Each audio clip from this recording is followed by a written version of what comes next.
Hello! In this tutorial, you'll see how to easily add events to your website calendar.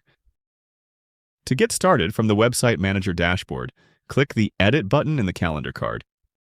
The calendar feature will appear. To create a new entry for your calendar, click Create a new calendar entry.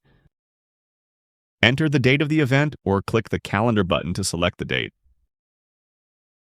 Enter the short description of the event. This will appear in the Calendar heading.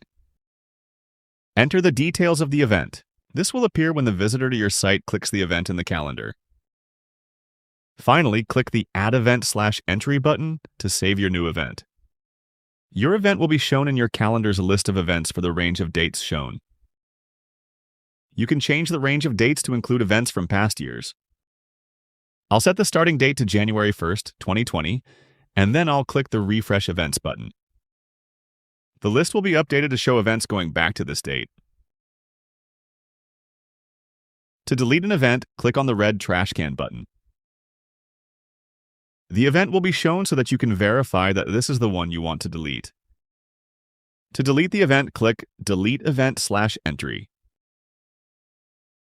You can edit an existing event if you need to change the date or the description.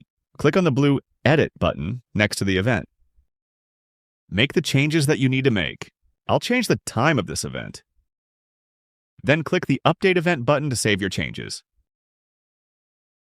Once you are done adding, editing, and deleting your calendar items, click Back to Dashboard. In this tutorial, we've seen how you can add new calendar events for your website.